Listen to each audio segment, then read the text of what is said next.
Assalamualaikum warahmatullahi wabarakatuh. Para subscribers media sosial IKADI, baik di YouTube, Instagram, Facebook, dan Zoom yang dirahmati Allah, sebelum kita saksikan bersama program kajian setiap hari selama bulan Ramadan, hasil kerjasama antara IKADI dan Aksi Cepat Tanggap ACT selama 1,5 jam ke depan, izinkan kami menyampaikan informasi bahwa saat ini IKADI telah memiliki lembaga wakaf yang semakin memudahkan kita untuk berwakaf tunai dari aplikasi pembayaran online seperti GoPay, OVO, Dana, Link Aja, Bukalapak, Lazada, Tokopedia, dan yang lainnya.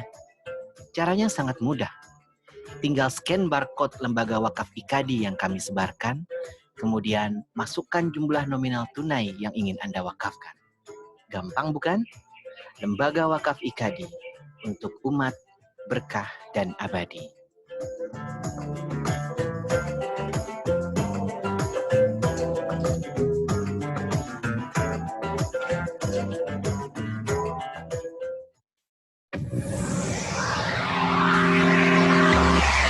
Menebar Islam rahmatan lil alamin.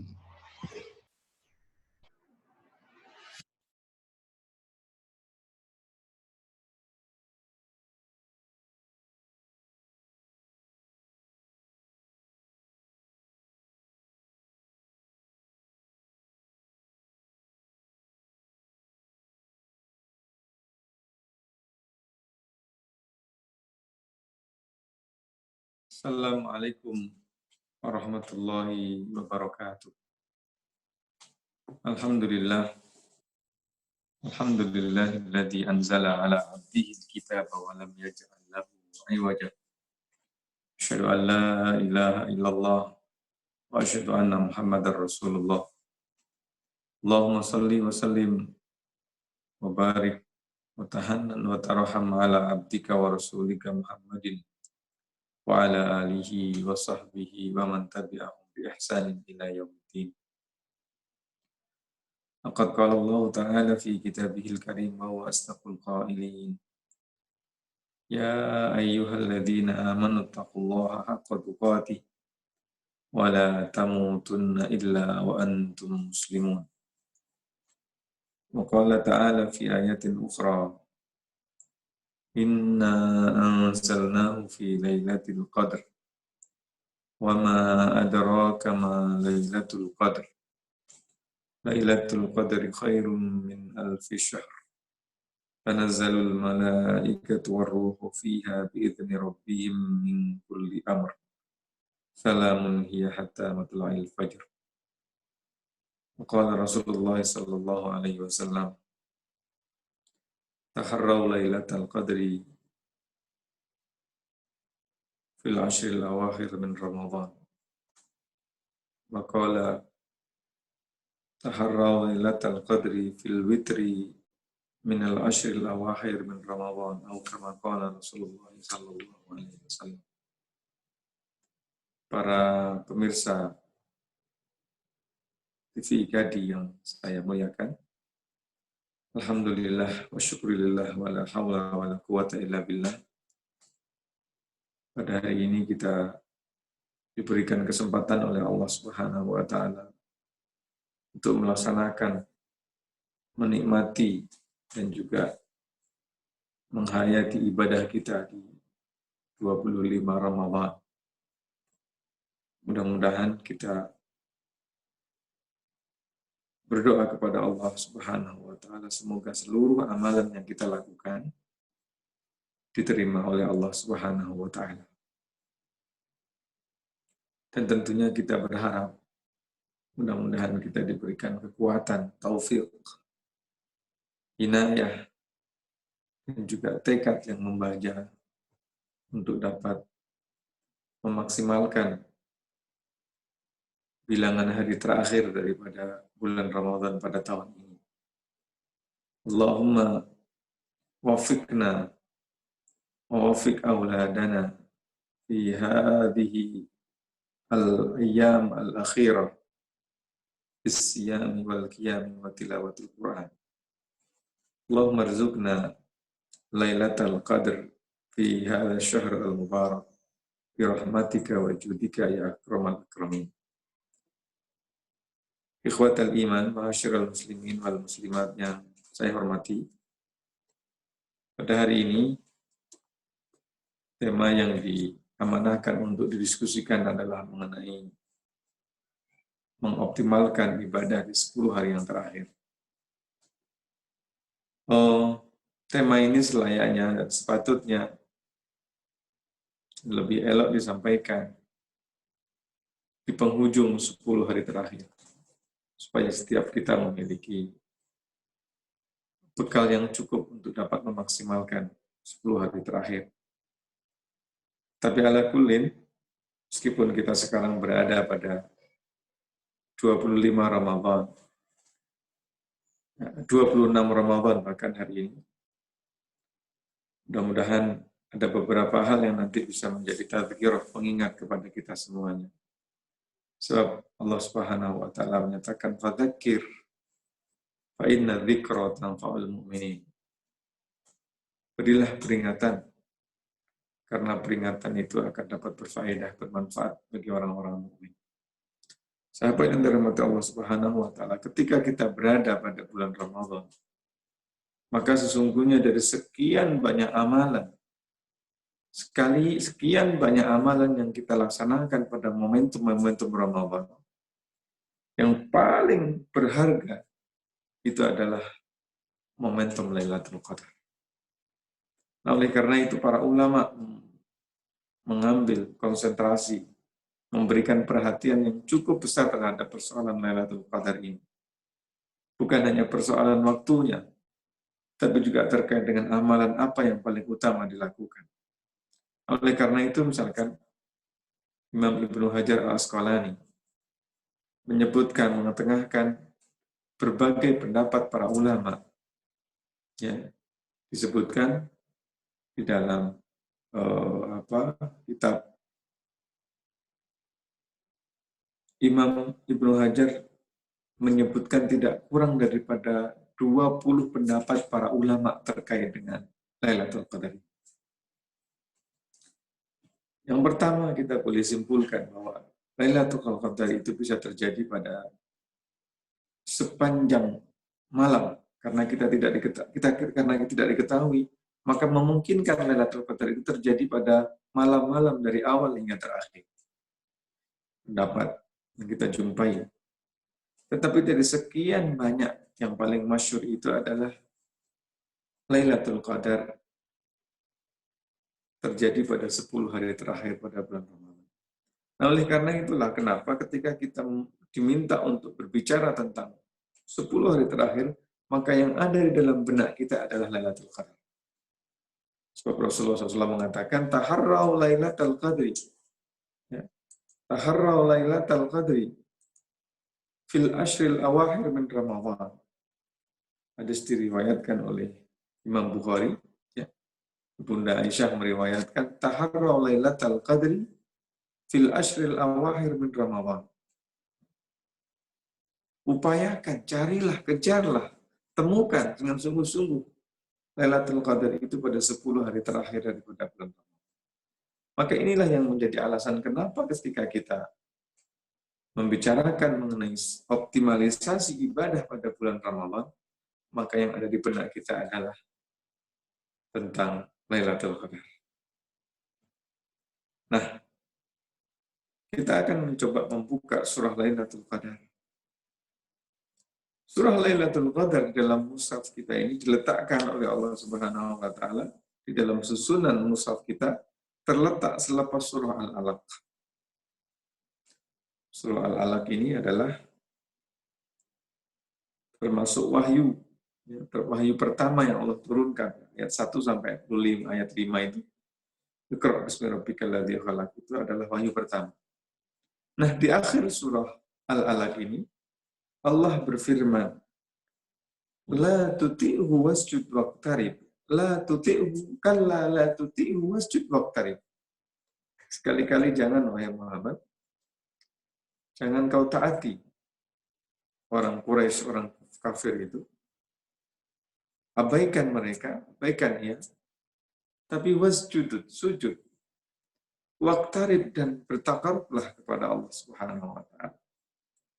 Dalam suasana Allah meminta kepada Nabi Muhammad untuk sujud dan kepada Allah dan takarrub kepada Allah Subhanahu wa taala, lantas Allah turunkan surah Al-Qadar. Allah letakkan surah Al-Qadar itu di surah yang persis selepas datangnya surah Al-Alaq. A'udzu billahi minasyaitonir rajim. Inna anzalnahu fi lailatul qadar. Jangan kau hiraukan Muhammad, jangan kau taati Muhammad, tetapi bersujudlah dan bertakarublah kepada Allah Subhanahu wa taala. Lantas Allah mengatakan, sesungguhnya kami turunkan Al-Qur'an itu pada malam Lailatul Qadar. Sehingga seolah-olah Allah ingin mengatakan bahwa Lailatul Qadar itu adalah Lailatul Sujudi wal Iqtirab. Dan karena itu ketika kita diminta untuk bicarakan, memaksimalkan ibadah di 10 hari terakhir, maka kita akan mengatakan bahwa ibadah yang paling utama di 10 hari terakhir itu adalah as-sujud wal iqtirab. Sujud dan takarrub kepada Allah Subhanahu wa taala. Sehingga seolah-olah Allah yang mengatakan bahwa amalan yang paling utama ketika Lailatul Qadar terjadi itu adalah usjud waqtarib, sujud dan takarrub. Nah, oleh karena ini kesempatan bagi kita untuk memperoleh Lailatul Qadar. Untuk memaksimalkan pada 10 hari terakhir Ramadan dengan memperbanyak sujud, dengan memperbanyak takarrub. Sahabat yang dirahmati Allah Subhanahu wa taala. Itu 10 hari terakhir. Nah, apabila kita teliti lebih mendalam, kenapa Allah Subhanahu wa taala mengatakan sujud dan juga kemudian mengatakan iqtirab atau takarrub? Bukankah sujud itu adalah takarrub? Dan bukankah salah satu daripada takarrub itu adalah sujud? Lantas kenapa Allah datang dengan dua tersebut? Maka menurut hemat saya, sujud ini lebih kepada ibadah. Takarrub kepada Allah Subhanahu wa taala yang lebih kepada ibadah vertikal. Connecting directly kepada Allah Subhanahu wa taala. Sementara kalau iqtirab bisa saja ibadah-ibadah yang lain yang terkait dengan hak-hak anak-anak Adam, tapi kemudian juga bermakna takarrub. Nah, oleh karena itu di bawah dua pokok memaksimalkan 10 hari terakhir ini, nanti di bawahnya ada beragam lagi. Nah, kita akan membicarakan dari yang pertama, sujud. Sujud. Nah, di antara amalan yang disyaratkan oleh Allah Subhanahu wa taala, oleh Rasulullah sallallahu alaihi wasallam ketika malam 10 hari terakhir dalam konteks untuk mencari Lailatul Qadar adalah qiyamul lail. Dan tentunya dimaksudkan sujud ini adalah salat. Bukan sujud, tetapi adalah salat. Kenapa? Yang dimaksudkan adalah salat karena gerakan yang paling banyak dilakukan ketika salat itu adalah sujud. Ya. Jadi kalau ruku setiap rakaat cuma satu. Ya. Apalagi i'tidal cuma satu. Di antara dua sujud cuma satu. Nah, tetapi sujud di dalam satu rakaatnya ada 2 kali sujud. Sehingga dari sekian banyak aktivitas gerakan rukun-rukun yang kita lakukan pada saat kita salat, yang terbanyak adalah sujud. Nah, oleh karena itu ketika Allah mengatakan wasjud, itu sesungguhnya yang diinginkan bukan kita ini sujud, tapi yang diinginkan adalah salat. Dan tetapi ketika melaksanakan salat bukan sekedar salat, fisiknya salat, tapi betul-betul sujud kepada Allah Subhanahu wa taala dengan kedalaman makna dan penghayatannya. Sahabat yang dirahmati Allah Subhanahu wa taala. Ini yang pertama. Oleh karena itu Rasulullah Shallallahu alaihi wasallam mengatakan, "Man qama lailatal qadri." Barang siapa yang melakukan qiyam pada saat Lailatul Qadar, imanan wa ihtisaban, dengan motivasi keimanan dan memiliki obsesi mendapatkan pahala, berharap kepada Allah Subhanahu wa taala, ghufira diampunkan ma taqaddama min dzambi. Apa-apa dari dosa masa lalu akan diampunkan oleh Allah Subhanahu wa taala. Nah, oleh karena itu Ibunda Aisyah pernah menyatakan dalam sebuah hadis, karena Rasulullah sallallahu alaihi wasallam idza dakhala al-ashr al-awakhir ahya lailahu, menghidupkan waktu malam dengan memperbanyak beribadah. Dan salah satu di antara ibadah yang favorit adalah salat. Wa iqadha ahlahu, membangunkan keluarganya. Untuk apa? Untuk salat sama serta wa shadda mi'zarahu, ikat kuat sarungnya, pakaiannya, celananya. Dalam bahasa kita mungkin celana. Maksudnya adalah kain penutup itulah. Nah, ini yang pertama. Jadi untuk optimalisasi ibadah di 10 hari yang terakhir bisa kita lakukan dengan dua hal. Yang pertama adalah sujud. Dan yang kedua adalah taqarrub.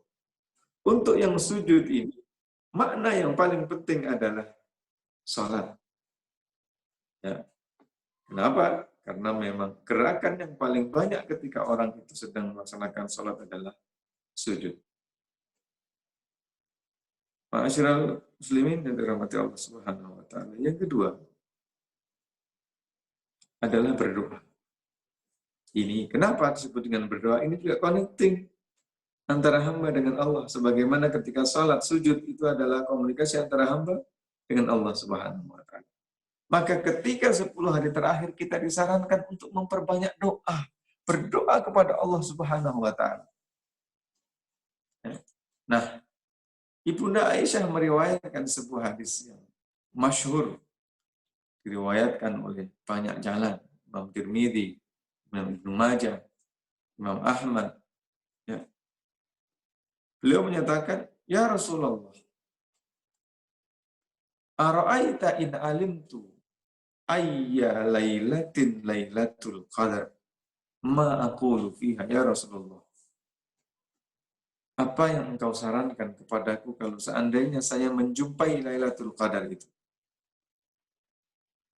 Apa wahai baginda yang engkau sarankan kepadaku jika saya mengetahui ada satu malam terjadinya Lailatul Qadar? Maka Rasulullah SAW menjawab, "Quli, katakan, Allahumma innaka afuwun." Ya Allah, sungguhnya engkau maha pengampun. Tuhibbul afwa, engkau maha memberi keampun, mencintai keampunan. Fa'fu anni, oleh karena itu ampunkan aku ya Allah Subhanahu wa taala. Maka setiap hamba pada saat 10 hari terakhir harus membiasakan. Dan di dalam implementasi hadis ini tidak semestinya malam, siang pun juga diperkenankan bagi kita untuk minta keampunan. Untuk apa? Untuk meminta keampunan yang pertama dan yang kedua membiasakan. Jadi kalau kita siangnya sudah terbiasa, Allahumma innaka afuwun karim, tuhibbul afwa fa'fu anni, maka malam pun lisan kita akan terbiasa. Sehingga ketika kita sudah terbiasa, Lailatul Qadar datang, karena kita tidak pernah dikasih tahu, karena kita tidak akan pernah mendapatkan notifikasi bahwa malam ini akan Lailatul Qadar, tidak. Karena itu kita perlu pembiasaan. Sehingga optimalisasi ibadah ketika 10 hari terakhir, selain daripada salat, yang kedua adalah berdoa. Allahumma innaka afuwun karim, tuhibbul afwa fa'fu anni. Yang ketiga, ibadah yang bisa kita lakukan untuk memaksimalkan ibadah pada bulan Ramadan ini adalah membangunkan keluarga. Jadi jangan asik sendiri. Jangan merasai kenikmatan, kelezatan bermunajat kepada Allah Subhanahu wa taala sendirian, tetapi adalah bangunkan, ajak mereka keluarga itu. Sehingga salah satu sunnah yang disarankan oleh Rasulullah, yang dicontohkan oleh Rasulullah adalah kita melibatkan dan mengikut sertakan keluarga agar dapat sama-sama menggapai Lailatul Qadar. Sahabat yang dirahmati Allah Subhanahu wa taala. Itu ya, yang pertama adalah salat. Karena itu sampai-sampai sebagian para ulama ada yang mengatakan ada salat khusus Lailatul Qadar. Kenapa? Sebab hadis bunyinya ya, man qama lailatul qadar. Ini menunjukkan betapa pentingnya salat ketika malam-malam ini, 10 Lailatul Qadar ini. Sahabatnya rahmat Allah Subhanahu wa taala. Meskipun tidak harus semestinya demikian. Ya, salat qiyamul lail mutlak, salat tahajud mutlak. Ya, selain ditambah dengan salat-salat tarawih itu. Nah, yang keempat, ini yang dilakukan oleh Rasulullah Shallallahu Alaihi Wasallam sampai beliau meninggal, dari tahun kedua Hijriah sampai pada tahun kewafatan Rasulullah tidak pernah meninggalkan ibadah ini ketika 10 hari terakhir, yaitu beriktikaf. Iktikaf ini adalah satu momentum yang Allah hadirkan agar seorang hamba membina hubungannya antara dirinya dengan Allah Subhanahu wa taala. Inilah kemudian kita sebut dengan wasjud tadi itu. Salat itu adalah hubungan hamba dengan Allah directly. Kemudian berdoa, ini juga hubungannya antara seorang hamba dengan Allah Subhanahu wa taala. Membangunkan anak, melibatkan mereka untuk membangun hubungan Allah directly, dan begitu juga dengan iktikaf. Maka ini amalan yang luar biasa. Iktikaf, kata Ibunda Aisyah, Rasulullah Shallallahu Alaihi Wasallam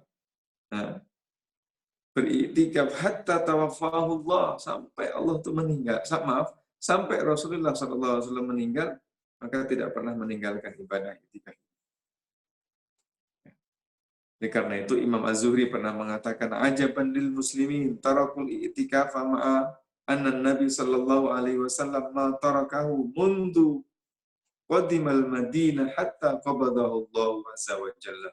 Sungguh pelik bagi orang mukmin kalau seandainya ada 10 hari terakhir, ada Ramadan, ada peluang 1000 bulan lebih baik, itu meninggalkan i'tikaf. Bagaimana mungkin orang muslim demikian melakukan? Sementara Nabi Shallallahu Alaihi Wasallam sekalipun tidak pernah meninggalkan iktikaf sejak beliau datang ke Madinah sampai Allah wafatkan. Subhanallah. Ini amalan yang sungguh luar biasa dalam konteks untuk mengoptimalkan ibadah pada 10 hari terakhir tersebut. Sahabat yang dirahmati Allah Subhanahu wa taala.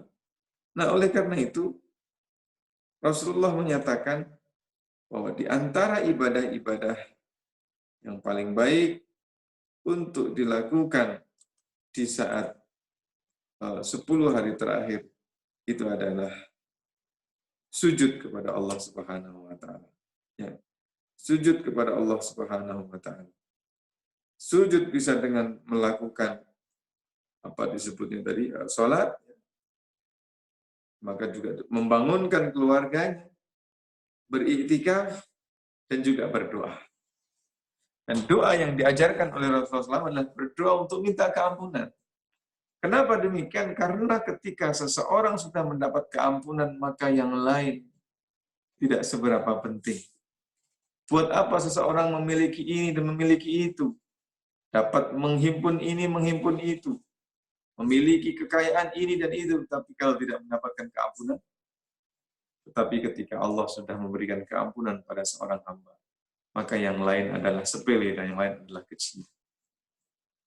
Yang menarik adalah Ibnu Al-Qayyim Al-Jauziyah menyatakan, jika seandainya seseorang itu diberikan kesempatan sempit, terbatas untuk meminta sesuatu, maka hamba yang menyadari hakikat kehidupan ini, dia tidak akan meminta lain kecuali minta keampunan. Lailatul Qadar ini waktunya sempit. Bahkan seseorang tidak diberi kesempatan untuk mengetahui. Tidak dikasih tahu sebelumnya. Oleh karena itu dalam suasana yang tidak pasti kapan itu terjadi. Dan ketika terjadinya sedikit, maka yang paling pas bagi seorang hamba adalah memperbanyak minta keampunan. Memperbanyak minta keampunan. Allahumma innaka afuwun karim. Tuhibbul afwa fa'fu anni. Maka Ibunda Aisyah meskipun seorang perempuan tidak memiliki anak, tidak Allah berikan rezeki mengandung, tidak diberikan amanah janin itu berada di dalam rahimnya, tetapi gara-gara minta keampunan, diajarkan oleh Rasulullah SAW keampunan, maka Ibunda Aisyah menjelma menjadi seorang perempuan yang luar biasa, baik, sempurna, dan bertakwa, mengalahkan wanita-wanita yang lain yang memiliki banyak anak. Subhanallah. Nah, yang kelima yang bisa kita lakukan adalah tilawatul Quran. Mengapa demikian? Sebab Rasulullah SAW itu selalu dicek hafalannya oleh Jibril ketika Ramadan. Di Ramadan terakhir ketika beliau ini wafat, Jibril tiap malam datang untuk mereview, memastikan bahwa wahyu yang pernah diturunkan itu tidak hilang, tidak dilupakan, tidak ada sesuatu yang tidak sempurna dalam kehidupan Rasulullah. Maka tilawatul Quran. Maka bagi kita, kesempurnaan Ramadan ini pada kemampuan kita membangun hubungan dengan Al-Quran. Ya. Dan sesekali kenikmatan orang membaca Al-Quran itu adalah ketika kita mendengar dari orang lain. Ya. Ketika kita membaca sendiri, barangkali mungkin terlepas, tidak mampu merasakan keindahan cerita, merasakan kelembutan bahasa, mentadaburi makna-makna. Tapi bisa jadi ketika seseorang itu mendengar dari orang lain, itu bisa melakukan. Nah, oleh karena itu Rasulullah SAW pun pernah melakukan yang demikian. Ibnu Mas'ud menceritakan pada suatu ketika Rasulullah, "Iqra' alayya al-Quran, ya Aba Abdullah." Ya Abdullah, iqra' alayya al-Quran. Bacalah kepadaku Al-Quran. Maka Ibnu Mas'ud pun terkaget. Ya Rasulullah, aqra' alayka wa alayka unzil ya Rasul. Apa ya benar saya ini membaca Al-Quran di hadapanmu, sementara Al-Quran itu diturunkan ke hadapanmu? Apa iya saya ini membaca Al-Quran untukmu, sementara Al-Quran itu diturunkan langsung kepadamu? Maka Rasulullah mengatakan, na'am. Ana uhibbu an asma'a min ghairi. Betul. Bacalah. Saya ingin mendengarkan Al-Quran itu dari orang lain. Maka yang belum pun membaca. Tentu ketika Rasulullah SAW mendengar Ibnu Mas'ud membaca Al-Quran, Rasulullah mendengarnya dengan penuh tadabbur, penghayatan makna. Sampailah kemudian Ibnu Mas'ud sampai membaca pada sebuah ayat. Fakaifa idza ji'na kulli ummatin bisyahid wa ji'na bika ala haula'i syahida. Setiap nabi nanti aku akan panggil untuk menjadi saksi ke atas kaumnya. Wa ji'na bika, dan aku akan datangkan engkau Muhammad ala haula'i syahida, untuk menjadi saksi ke atas umatmu. Ketika ayat ini dibaca oleh Ibnu Mas'ud, Rasulullah kemudian meminta, Ibnu Mas'ud mengatakan, cukup, ya Ibnu Mas'ud, cukup, jangan diteruskan. Ibnu Mas'ud melihat muka mulia Rasulullah SAW, Rasulullah menangis. Rasulullah yang memiliki hafalan, yang Al-Qur'annya di dalam hatinya, mendengarkan bacaan dari orang lain. Tentu kita yang tidak memiliki hafalan yang banyak, tentu kita yang Al-Quran tidak berada di dalam hati kita, lebih perlu untuk melakukan yang sedemikian. Sekali waktu meminta kepada orang lain untuk membaca, kita mendengarkan. Maksimalkan. Sahabat yang dirahmati Allah Subhanahu wa taala. So, dalam konteks sujud, hubungan seseorang kepada Allah, ada 5 amalan yang disyaratkan. Kenapa dengan tilawah? Sebab ketika kita membaca Al-Quran, seolah-olah kita sedang berinteraksi dengan Al-Quran. Seolah-olah kita merasakan bahwa Allah meminta kepada kita untuk melakukan ini dan jangan lakukan itu. Ketika kita membaca, Ya ayyuhalladzina amanu taqullaha wa kunu ma'as sadiqin. Seolah-olah Allah sedang menyapa kita. Dia usap kepala kita dan kemudian mengatakan, wahai kamu khairin, wahai kamu Ahmad, wahai kamu Dahlan yang beriman itu, bertakwalah kamu kepada Allah. dan jadilah orang yang jujur. Ya ayyuhalladzina amanu taqullaha wa qulu qawlan sadida. Wahai kamu Ahmad, Mahmud, Hasan, Husain yang beriman itu,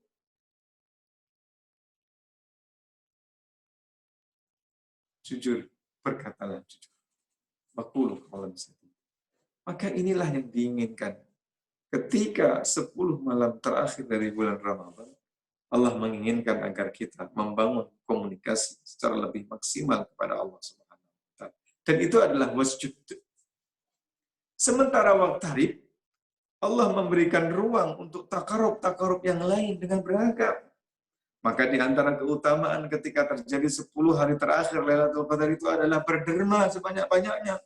Rasulullah Shallallahu Alaihi Wasallam diceritakan oleh Ibunda Aisyah adalah orang yang paling dermawan. Dan kedermawanannya Rasulullah itu tidak terbatas ketika Ramadan tiba. Karena Rasulullah sallallahu alaihi wasallam ajwadan nas. Bahkan ajwaduhu yakunu fi Ramadan. Demikianlah Ibunda Aisyah mengajarkan kepada kita Rasulullah dermawan. Oleh karena itu, di tengah-tengah kita itikaf, di tengah-tengah kita ini memperbanyak hubungan koneksi kita dengan Allah Subhanahu wa taala. Jangan lupakan tetangga yang mungkin kesusahan. Ingat bibi, paman, sepupu yang mungkin jauh tinggal bersama kita. Ingat mereka. Bisa saja mereka sekarang dalam keadaan yang tidak baik. Berikanlah perhatian kepada mereka. Usap anak-anak yatim di saat 10 malam terakhir, di malam Lailatul Qadar itu dengan bantuan yang sampai kepada mereka. Sapa mereka dengan bantuan materi yang supaya mereka merasakan bahagia sebentar lagi akan hadir bulan atau hari kefitrahan. Maka Ramadan momentum untuk melakukan itu semua waktu. Sahabat yang dirahmati Allah Subhanahu wa taala, amalan takarrub kepada Allah Subhanahu wa taala yang bersifat adami banyak sekali. Oleh karena itu, jangan sampai kita menghabiskan waktu iktikaf kita hanya di bawah tiang-tiang masjid, berada di lorong-lorong masjid, di antara 2 tiang, tetapi hadirkan kontribusi kita, hadirkan bantuan kita, hadirkan harta kita untuk dirasakan oleh masyarakat di sekitar kita. Wasjud waqtari. Sahabat yang dirahmati Allah Subhanahu wa taala, hari ini adalah hari 26. Ini berarti bahwa nanti malam adalah malam 27. Dan berkenaan dengan ini, maka kita mengatakan bahwa dari 10 hari terakhir itu, kalau seandainya diperas, itu terjadi pada 5 hari witir. Ganjil 10 hari terakhir, 21, 23, 25, 27, dan 29. Rasulullah mengatakan di dalam sabdanya, taharrau lailatal qadri fil witri minal ashril awakhir min Ramadan. Carilah lailatul qadar itu di hari-hari ganjil 10 hari terakhir. Dan hari ganjil itu ada 5. 21, 23, 25, 27, dan 29. Persis dengan bilangan ayat Al-Qadar. Seolah-olah Allah ingin memberi pesan dengan surah Al-Qadarnya bahwa Lailatul Qadar itu terjadi pada 5 hari, 5 malam ganjil yang ada pada bulan Ramadan. Kalau seandainya yang kelima ini diperas lagi, itu terjadi pada malam 27. Sahabat yang dirahmati Allah Subhanahu wa taala, Ubay bin Ka'ab pernah menceritakan kepada kita bahwa Rasulullah Shallallahu Alaihi Wasallam meminta kepadanya untuk melaksanakan qiyam di malam yang ke-27. Kata Ubay bin Ka'ab, wallahi inni la'alamu, demi Allah saya ini mengetahui. Ya. Demi Allah saya ini mengetahui, kata Ubay bin Ka'ab. Wa aktsaru ilmi hiya lailatul lati amarana Rasulullah sallallahu alaihi wasallam biqiyamiha. Dan yang paling saya tahu terkait dengan malam itu adalah malam di mana Rasulullah Shallallahu Alaihi Wasallam memerintahkan aku untuk melaksanakan qiyam pada itu. Hiya lailatu sab'in wa isyrin. Dan hari itu, malam itu adalah malam ke-27. Maka malam ini, sebagaimana riwayat Ubay bin Ka'ab yang diriwayatkan oleh Imam Muslim, adalah malam yang sangat diproyeksikan terjadinya Lailatul Qadar. Bahkan kalau kita perhatikan di dalam surah Al-Qadar, Allah menyatakan Lailatul Qadar itu memiliki 9 huruf. Dan Lailatul Qadar itu diulang-ulang sebanyak 3 kali.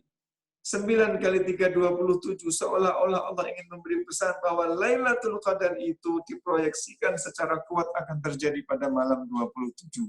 Sama seperti dengan jumlah bilangan 9 huruf. Lam, ya, lam, ta, alif, lam, qaf, dal, ro. Lailatul Qadar 9 huruf. Diulang-ulang di dalam surah Al-Qadar sebanyak 3 kali. Inna anzalnahu fi Lailatul Qadar, wa ma adraka ma Lailatul Qadar. Lailatul Qadri khairun min alfi syahr. 9 kali 3, 27. Sahabat yang dirahmati Allah Subhanahu wa taala, jangan lewatkan malam ini. Bahkan perkataan di dalam surah Al-Qadr ini terdiri daripada 30 perkataan. Sama dengan jumlah hari yang kita miliki. Dan ternyata urutan kata yang ke-27, hiya hatta matla'il fajr. Salamun hiya hatta matla'il fajar. Hiya itu adalah urutan yang ke-27. Dan ternyata yang dimaksud dengan hiya itu adalah lailah. Salamun, kesentosan, kesejahteraan. Hiya pada malam Lailatul Qadar itu hatta matla'il fajar. Sampai terbit fajar datang. Sahabat, maka berdasarkan hadis Ubay bin Ka'ab, berdasarkan cara kita memahami pesan-pesan yang ada di dalam susunan urutan ayat-ayat tersebut, seolah-olah mengindikasikan bahwa Lailatul Qadar diproyeksikan sangat kuat pada malam ke-27. Maka marilah kita maksimalkan pada malam hari ini dan malam-malam seterusnya tentunya. Apa yang kita bicarakan tentang 27 ini diakhiri dengan wallahu a'lam bishawab. Tidak berdampak kepada konsekuensi hukum yang pasti, tetapi tidak ada masalah apabila kita berharap memaksimalkan ibadah yang kita punya. Demikian yang bisa saya sampaikan. Mudah-mudahan bermanfaat. Aqulu qouli hadza wa astaghfirullah. Assalamualaikum warahmatullahi wabarakatuh.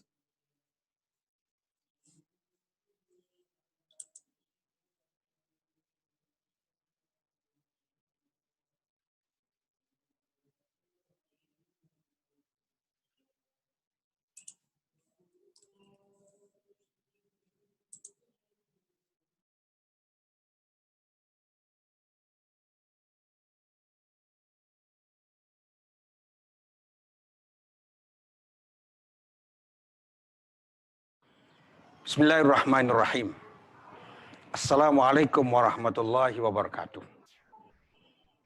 Virus corona adalah ciptaan Allah Subhanahu wa taala.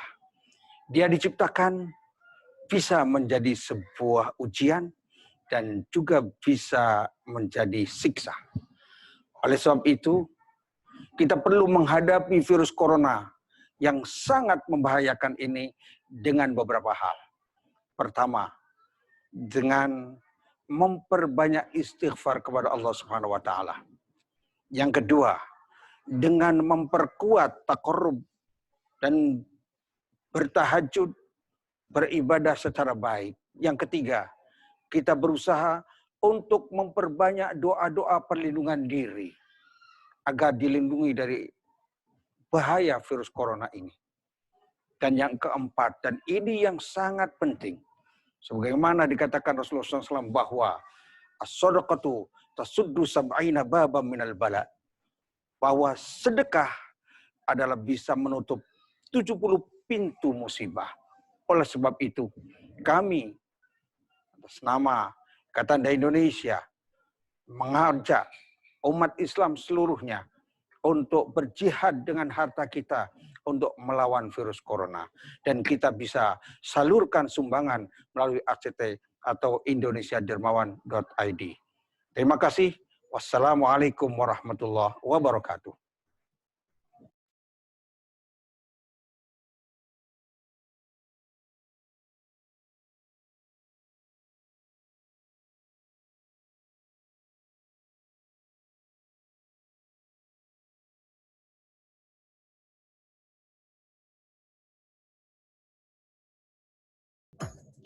Assalamualaikum warahmatullahi wabarakatuh. Para subscribers media sosial IKADI, baik di YouTube, Instagram, Facebook, dan Zoom yang dirahmati Allah, sebelum kita saksikan bersama program kajian setiap hari selama bulan Ramadan, hasil kerjasama antara IKADI dan Aksi Cepat Tanggap ACT selama 1,5 jam ke depan, izinkan kami menyampaikan informasi bahwa saat ini IKADI telah memiliki lembaga wakaf yang semakin memudahkan kita untuk berwakaf tunai dari aplikasi pembayaran online seperti GoPay, OVO, Dana, Link Aja, Bukalapak, Lazada, Tokopedia, dan yang lainnya. Caranya sangat mudah. Tinggal scan barcode lembaga wakaf IKADI yang kami sebarkan, kemudian masukkan jumlah nominal tunai yang ingin Anda wakafkan. Gampang bukan? Lembaga Wakaf IKADI untuk umat, berkah, dan abadi.